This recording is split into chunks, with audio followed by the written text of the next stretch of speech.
Ngirim jam 10 berarti.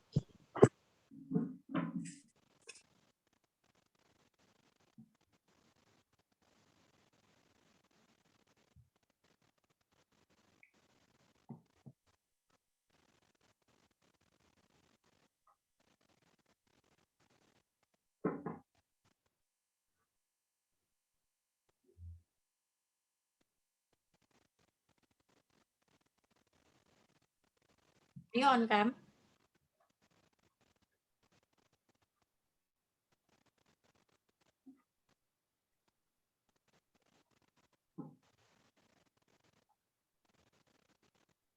Surya.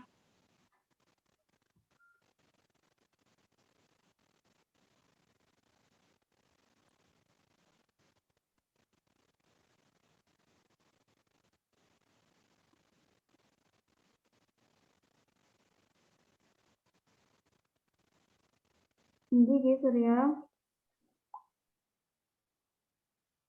Surya Sahita. Langsung mulai wilak wis.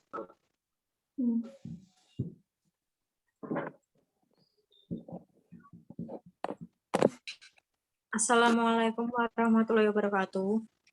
Perkenalkan kami dari kelompok 3 dengan mata kuliah Sejarah Ekonomi Indonesia dengan anggota kelompok yang terdiri dari Imam Effendi, NIM 63020200106, Fatimah Zahria, NIM 63020201116, dan saya sendiri Desi Zara Gitarianti 63020200126 sebagai moderator, dan yang terakhir Surya Sahita Putri dengan NIM 63020200136.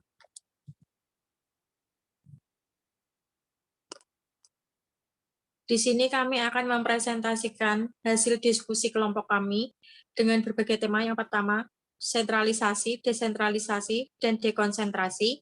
Yang kedua, pembagian kekuasaan dalam suatu pemerintah. Yang ketiga, pengelolaan pemerintah pusat dan daerah. Dan yang keempat, anggaran dalam sentralisasi dan desentralisasi.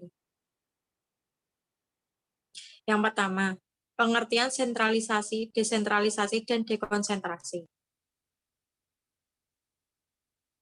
Pengertian sentralisasi adalah memusnahkan seluruh wewenang kepada sejumlah kecil manajer atau yang berada di posisi puncak pada suatu struktur organisasi. Sentralisasi berasal dari bahasa Inggris yang berakar dari kata center yang artinya adalah pusat atau tengah. Kemudian pengertian desentralisasi. Secara etimologis merupakan bahasa Latin dari kata de yang berarti lepas dan sentrum yang berarti pusat. Sehingga bila diartikan, desentralisasi berarti melepaskan diri dari pusat. Desentralisasi berarti pelimpahan kekuasaan pemerintah dari pemerintah pusat kepada daerah-daerah untuk mengurus rumah tangganya sendiri, atau daerah diberi otonomi untuk menjadi daerah otonom. Selanjutnya, pengertian dekonsentrasi. Dekonsentrasi adalah pelimpahan wewenang dan pemerintah atau kepala wilayah atau kepala instansi vertikal tingkat atasnya kepada pejabat-pejabatnya di daerah. Materi kedua, pembagian kekuasaan dalam suatu daerah, suatu pemerintah. Pengertian pembagian kekuasaan. Pembagian kekuasaan secara horizontal yaitu pembagian kekuasaan menurut fungsi lembaga-lembaga tertentu, antaranya legislatif, eksekutif, dan yudikatif. Berdasarkan Undang-Undang Dasar Negara Republik Indonesia tahun 1945, secara horizontal pembagian kekuasaan negara dilakukan pada tingkatan pemerintahan pusat dan pemerintahan daerah. Pergeseran klasifikasi kekuasaan negara yang umumnya terdiri dari 3 jenis kekuasaan, yaitu legislatif, eksekutif, dan yudikatif, dibagi menjadi 6 kekuasaan negara, yaitu yang pertama, kekuasaan konstitutif. Kekuasaan konstitutif yaitu kekuasaan untuk mengubah dan menetapkan undang-undang dasar. Kekuasaan ini dijalankan oleh Majelis Permusyawaratan Rakyat atau yang dikenal sebagai MPR sebagaimana dalam Pasal 3 Ayat 1 Undang-Undang Dasar Negara Republik Indonesia tahun 1945 yang menyatakan bahwa MPR berwenang mengubah dan menetapkan Undang-Undang Dasar. Kedua, kekuasaan eksekutif. Kekuasaan eksekutif yaitu kekuasaan untuk menjalankan undang-undang dan penyelenggaraan pemerintah negara. Kekuasaan ini dipegang oleh Presiden sebagaimana dalam Pasal 4 Ayat 1 Undang-Undang Dasar Negara Republik Indonesia tahun 1945 yang menyatakan bahwa Presiden Republik Indonesia memegang kekuasaan pemerintah menurut Undang-Undang Dasar.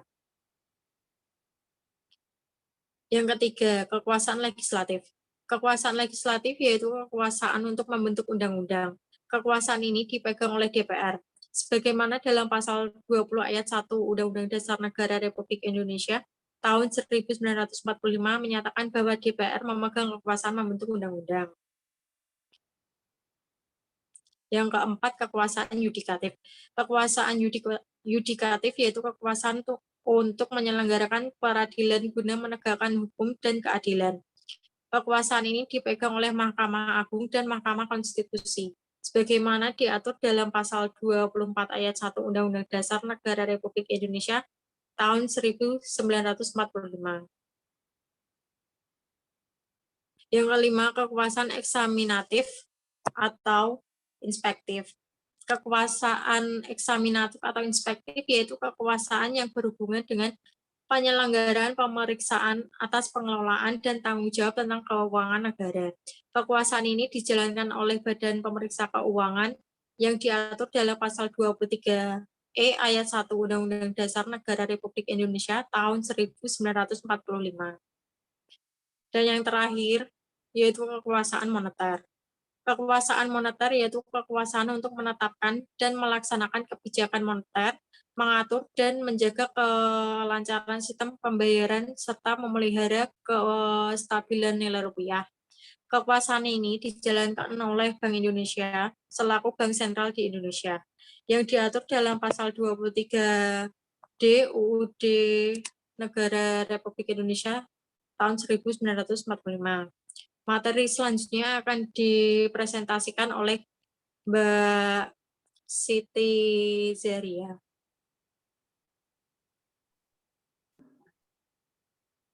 Part 3, pengelolaan pemerintah pusat dan daerah.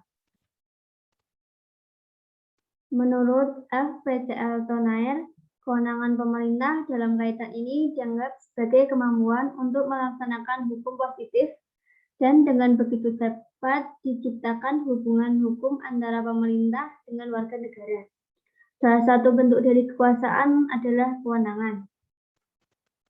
Manifestasi dari kewenangan adalah adanya hak untuk menjalankan aktivitas-aktivitas. Berdasarkan pada kewenangan tersebut, urusan baru bisa diberikan ketika seseorang atau sekelompok orang atau sebuah institusi telah diberikan kewenangan sebelumnya. Hak dan kewajiban dalam perspektif hukum. Pengertian hak. Dalam kaitannya dengan otonomi daerah, hak mengandung pengertian kekuasaan yang mengatur sendiri, self-regelen, dan mengelola sendiri, self-resturen. Pengertian kewajiban dibagi menjadi dua. Yang pertama, kewajiban horizontal. Secara horizontal berarti kekuasaan untuk menyelenggarakan pemerintahan sebagaimana mestinya. Yang kedua, kewajiban vertikal. Sedangkan wewenang dan dalam pengertian vertikal berarti kekuasaan untuk menjalankan pemerintahan dalam suatu tertib ikatan pemerintah negara secara keseluruhan. Cara menentukan urusan rumah tangga daerah menurut Bagirmanan. Yang pertama, urusan-urusan rumah tangga ditentukan secara kategoris dan pengembangannya diatur dengan cara-cara tertentu pula. Yang kedua, apabila sistem supervisi dan pengawasan dilakukan sedemikian rupa, sehingga daerah otonom kehilangan kemandirian untuk menentukan secara bebas cara-cara mengatur dan mengurus rumah tangga daerahnya. Yang ketiga, sistem hubungan keuangan antara pusat dan daerah yang menimbulkan hal-hal seperti keterbatasan kemampuan keuangan asli daerah yang membatasi ruang gerak otonom daerah. Otonomi. Pengertian otonomi adalah fenomena negara kesatuan. Segala pengertian dan isi otonomi tersebut adalah pengertian atas otonomi itu sendiri. Teori bentuk negara otonomi adalah subsistem dari negara kesatuan unitari. Hubungan otonom dan pemerintah. Otonomi daerah yang pada hakikatnya mengandung kebebasan dan keleluasan beraksara memerlukan bimbingan dan pengawasan pemerintah sehingga tidak menjelma menjadi kedaulatan. Otonomi daerah dan daerah otonom adalah ciptaan pemerintah.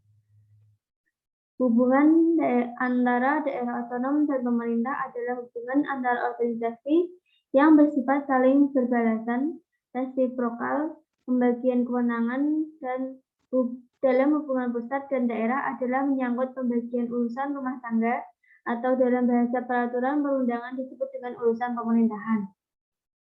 Selanjutnya akan dilanjutkan teman saya, yaitu Surya Sahita Putri.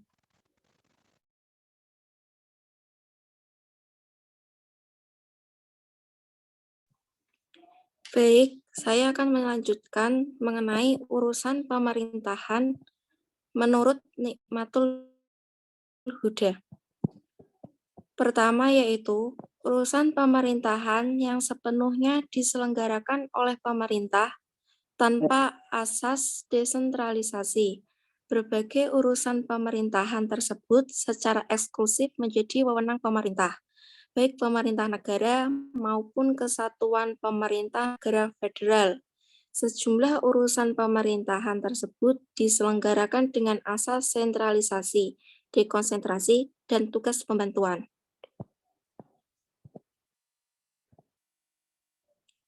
Serta yang kedua, meski sejumlah urusan pemerintahan lain dapat diselenggarakan mengenai dengan asas desentralisasi, berbagai urusan pemerintahan tersebut tidak pernah secara eksklusif atau sepenuhnya menjadi wewenang daerah suatu otonom. Di luar dari sejumlah urusan pemerintahan yang tidak dapat diselenggarakan oleh pemerintah subnasional, Medik menjelaskan bagian dari urusan pemerintahan tersebut juga menjadi wewenang pemerintah, sementara bagian-bagian lainnya didesentralisasikan.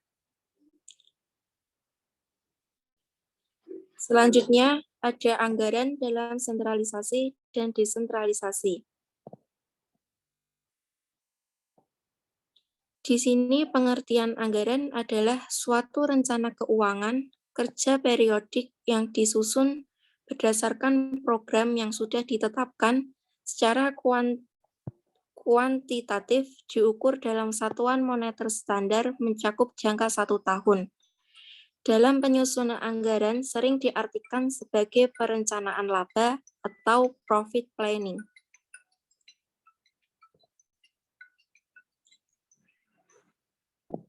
Konsep-konsep penganggaran. 1.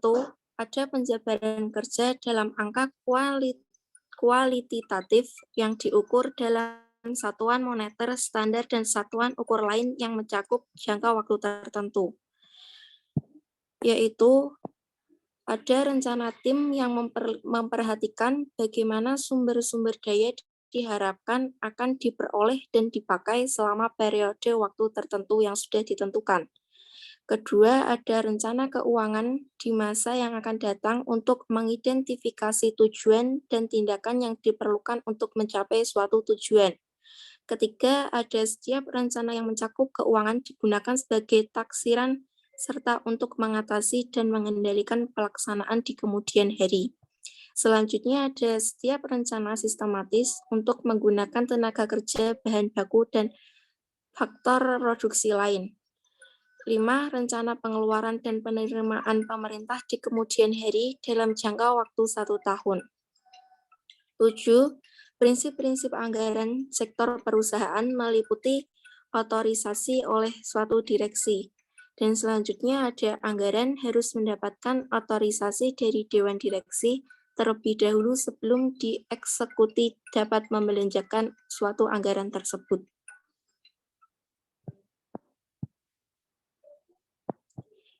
Yang kedua, dalam suatu konsep-konsep penganggaran ada komprehensif atau menyeluruh. Anggaran harus dapat menunjukkan semua penerimaan dan pengeluaran perusahaan, oleh karena itu adanya dana non-budgetir pada dasarnya menyalahi prinsip anggaran yang bersifat komprehensif. Ketiga, ada keutuhan anggaran atau saling berkaitan satu sama lain. Semua penerimaan dan belanja pada perusahaan harus terhimpun dalam dan umum general fund. Keempat, ada non-discretionary appropriation. Jumlah yang disetujui oleh Dewan Direksi harus termanfaatkan secara ekonomis, efisien, dan efektif. Yang kelima, ada periodik. Anggaran merupakan suatu proses yang bersifat tahunan maupun multi-tahunan.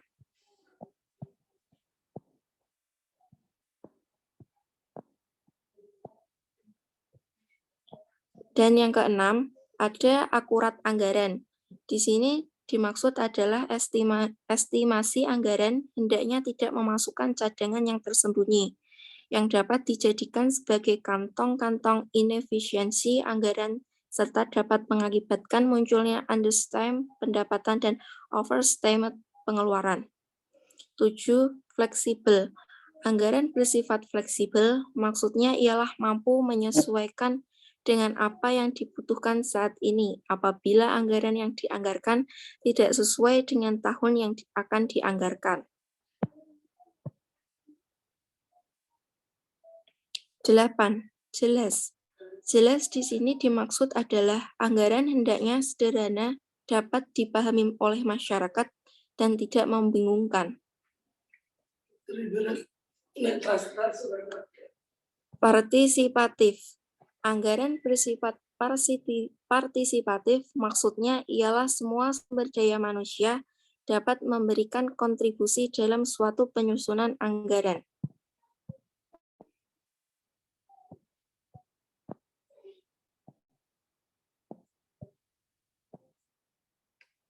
Selanjutnya akan dibacakan oleh teman saya, Imam Effendi. Karakteristik anggaran. Anggaran dapat dinyatakan dalam satuan keuangan dan satuan selain uang. Anggaran umumnya mencakup jangka waktu 1 tahun. 3. Anggaran berisi komitmen atau kesanggupan manajemen yang berarti bahwa para manajer setuju untuk menerima tanggung jawab untuk mencapai sasaran yang ditetapkan dalam anggaran. Usulan anggaran direview dan disetujui oleh pihak yang berwenang lebih tinggi dari penyusunan anggaran. 5. Sekali disetujui anggaran hanya dapat diubah ke bawah kondisi tertentu. 6. Secara berkala kinerja keuangan sesungguhnya dibandingkan dengan anggaran dan selisihnya dianalisis dan dijelaskan.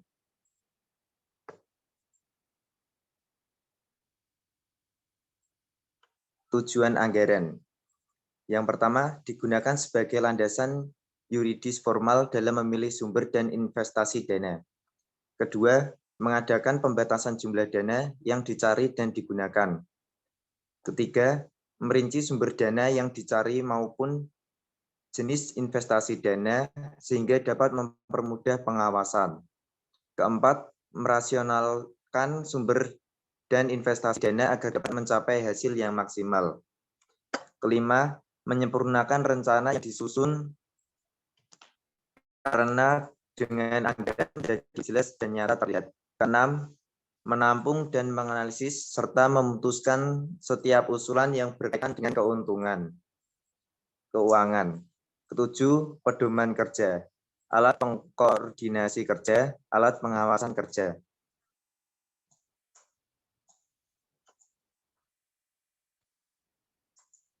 Jenis-jenis anggaran. Menurut M. Navarin, jenis-jenis anggaran dapat dilihat dari beberapa sudut pandang sebagai berikut. Yang pertama, menurut dasar penyusunan, anggaran terdiri dari anggaran variabel, dan anggaran tetap. Anggaran variabel adalah anggaran yang disusun berdasarkan interval atau kisar, kapasitas atau aktivitas tertentu, dan pada intinya merupakan suatu seri anggaran yang dapat disesuaikan pada tingkat-tingkat aktivitas atau kegiatan yang berbeda. Anggaran tetap adalah anggaran yang disusun berdasarkan suatu tingkat kapasitas tertentu. Kedua, menurut cara penyusunan, anggaran terdiri dari yang pertama, anggaran periodik dan anggaran kontinu. Anggaran periodik adalah anggaran yang disusun untuk suatu periode tertentu, pada umumnya periodenya 1 tahun yang disusun setiap akhir periode anggaran. B. Anggaran kontinu. Anggaran kontinu adalah anggaran yang dibuat untuk mengadakan perbaikan anggaran yang pernah dibuat. Misalnya tiap bulan diadakan perbaikan sehingga anggaran yang dibuat setahun mengalami perubahan. Ketiga, menurut jangka waktu anggaran terdiri dari anggaran jangka pendek dan anggaran jangka panjang. Anggaran jangka pendek yaitu anggaran yang dibuat dalam jangka waktu 4 sampai 1 tahun. Anggaran untuk keperluan modal kerja merupakan anggaran jangka pendek. 2. Anggaran jangka panjang atau anggaran strategis adalah anggaran yang dibuat dengan jangka waktu lebih dari 1 tahun. Anggaran yang dibuat untuk keperluan investasi barang modal merupakan anggaran jangka panjang yang disebut anggaran modal atau capital budget. Anggaran jangka panjang tidak harus berupa anggaran modal. Anggaran jangka panjang diperlukan sebagai dasar penyusun anggaran jangka pendek. Keempat, menurut bidangnya, anggaran terdiri dari anggaran operasional dan anggaran keuangan.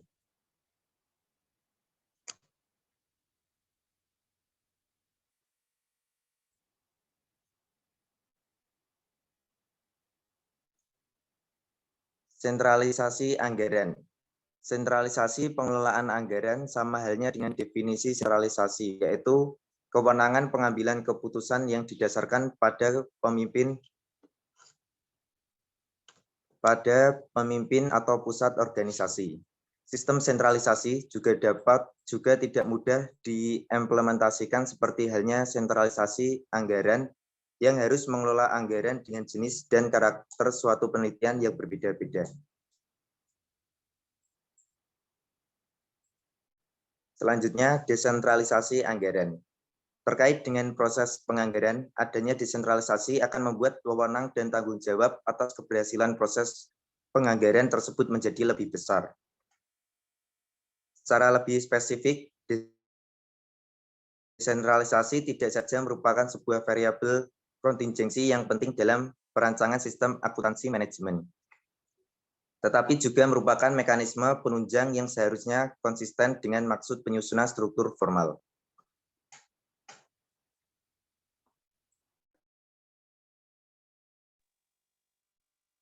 Baik, terima kasih untuk anggota saya yang sudah mempresentasikan presentasi dengan sangat baik.